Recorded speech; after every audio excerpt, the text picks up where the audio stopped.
கர்த்தருடைய பரிசுத்த நாமத்திற்கு மகிமுண்டாகட்டும். ஆண்டவராகிய இயேசு கிறிஸ்துவின் நாமத்தினாலே அன்பு கர்த்தருடைய பிள்ளைகளாகிய தங்கள் அனைவருக்கும் ஸ்வீட் ஊழியத்தின் சார்பாக வாழ்த்துக்களையும் ஸ்தோத்திரங்களையும் தெரிவித்துக் கொள்கின்றேன்.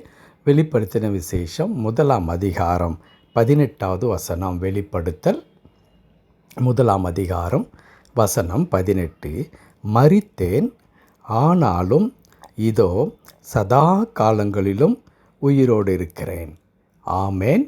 நான் மரணத்திற்கும் பாதாளத்திற்கும் உரிய திறவுகோலை உடையவனாய் இருக்கிறேன்.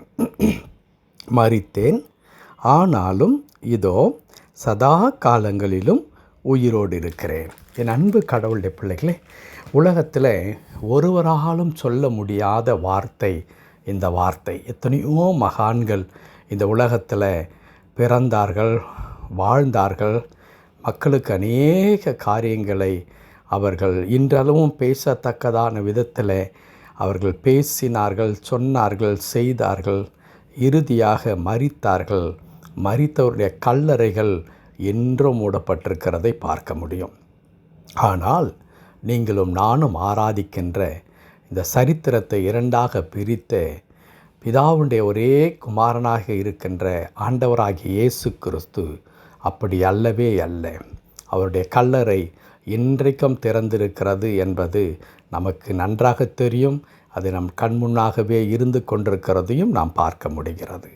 அன்பு கடவுளுடைய பிள்ளைகளே, அந்த இரட்சகராகிய ஆண்டவர் சொல்லுகிற வார்த்தை தான் மரித்தேன் என்று சொல்லுகின்றார். அப்போது அவருடைய வாழ்க்கையில் ஏற்பட்ட அந்த மரணம் என்பது ஒரு மாய தோற்றம் அல்லவே அல்ல. ஏதோ ஒரு 2 நாள் அவர் மரித்தவரை போல காண்பிக்கப்பட்டு அதற்கு பிறகு அவர் விழித்து கொண்டார். சில நேரங்களிலே ஏதோ ஒரு விபத்தின் காரியமாக அல்லது சுகவீனத்து நிமித்தமாக மனிதர்கள் என்ன செய்கிறார்கள், அப்படியே மயக்க நிலைக்கு, இந்த கோமா ஸ்டேஜ் என்று சொல்லுவார்கள் அல்லவா, அப்படி எந்த விதமான சுய நினைவும் இல்லாத ஒரு நிலைக்கு சென்று விடுவார்கள். அது ஒரு சிலர் 3 நாட்கள் அல்லது 1 வாரம், சிலர் மாத கணக்கில் என்று இருப்பார்கள். அதற்கு பிறகு ஏதோ கடவுளுடைய புண்ணியத்தில் அவர்கள் சுகம் பெற்று வந்தால் அவர்களுக்கு என்ன நிகழ்ந்ததென்றே தெரியாது. நான் இப்படித்தான் இருந்தேனா என்று கேட்பார்கள். அவ்விதமாக இயேசுவின் மரணம் என்பது அந்த 3 நாள் அவர் சுய நினைவில்லாதவராக இருக்கவில்லை. அவர் நிச்சயமாகவே அவர் மரித்தார்.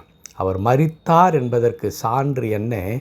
எந்த ரோம அரசாங்கம் அவரை சிலுவையில் அறைந்ததோ அதே அரசாங்கத்தை சேர்ந்த ஒரு போர் சேவகர் என்ன செய்கின்றான், கீழே இருந்து ஈட்டினாலே அதை விழாவில் குத்துகின்றான். அப்படி குத்தும் பொழுது அங்கே செந்நீரும் இரத்தமும் வடிகின்றது. அந்த சரீரத்தில் வேறு எந்த விதமான சலசலப்பு மாற்றமும் தெரியவில்லை. காரணம், அந்த சரீரம் முழுவதும் உயிரற்ற ஒரு சரீரமாக அது இருந்தது. அதை தான் இங்கே ஆண்டவர் குறிப்பிடுகிறார், நான் மரித்தேன் என்று சொல்லுகிறார். அன்பு கடவுளுடைய பிள்ளைகளே, நம்முடைய ஆண்டவர் மரித்தார். ஏன் மரித்தார்? நம் அனைவருக்கும் தெரியும். அவருடைய மரணத்தின் மூலமாக நம்முடைய மரணத்தை ஒழிக்கும்படியாக அவர் மரித்தார். பஸ்கா நாளிலே அவர் தாமே ஏக பலியாக தம்மை தாமே ஒப்பு கொடுத்து நமக்கு மீட்பை இலவசமாய் சுதந்தரித்து கொடுத்து நாம் அனைவரும் தேவனுடைய பிள்ளைகளாகும்படியான அதிகாரத்தை, அந்த கிருபையை கடவுள் நமக்கு கொடுத்திருக்கிறார். அவருடைய மரணத்தின் மூலமாக நாம் வாழ்வு பெற்றிருக்கின்றோம். அவருடைய மரணம் நம்மை வாழ வைத்திருக்கிறது.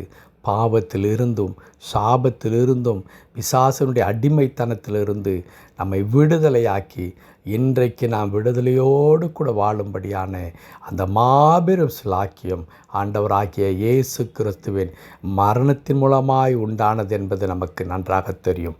ஆகவே தான் நம்முடைய ஆண்டவர் அற்புதமாய் குறிப்பிடுகிறார், மரித்தேன், ஆனாலும் இதோ சதா காலங்களிலும் உயிரோடு இருக்கிறேன். அவர் மரித்தவர் அப்படியே மண்ணாய் அழிந்து போகவில்லை. சதா காலங்களிலும் இன்றைக்கும் எந்த சூழ்நிலையிலும் அவர் உயிரோடு இருக்கின்றார். அன்பு கடவுளுடைய பிள்ளைகளே, நான் துவக்கத்திலே குறிப்பிட்டிருந்தேன். எத்தனையோ மகான்கள் இந்த உலகத்தில் வந்தார்கள், மறைந்தார்கள். அவர்களில் ஒருவர் கூட இப்படிப்பட்ட ஒரு வார்த்தையை சொல்ல முடியவில்லை, மரித்தேன் ஆனால் இப்பொழுது நான் உயிரோடு இருக்கிறேன் என்று. ஆனால் இயேசு சொன்னார், மரித்தேன் ஆனாலும் இதோ சதா காலங்களிலும் உயிரோடு இருக்கிறேன். அந்த உயிருள்ள ஆண்டவர் நம்முடைய வாழ்க்கையில் மரித்து கிடந்த எல்லா இடங்களையும் உயிர்ப்பிப்பதற்கு அவர் வல்லவராக இருக்கிறார். அதை மறந்துவிட வேண்டாம். அவர் எதையெல்லாம் தொட்டாரோ அங்கே உயிர் மீட்சி உண்டானதை நாம் பார்க்க முடியும்.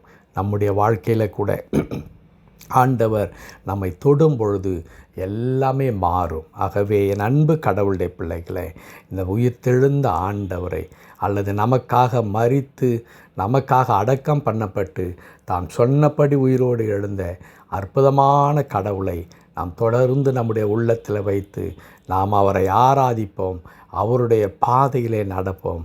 அப்படி நடக்கும் பொழுது எப்படி அவருடைய கல்லறையை ஒன்றும் கட்டி வைக்க முடியவில்லையோ அதே வண்ணமாய் தேவன் நமக்கென்று வைத்திருக்கிற ஆசீர்வாதங்களை ஒன்றும் தடுக்க முடியாது.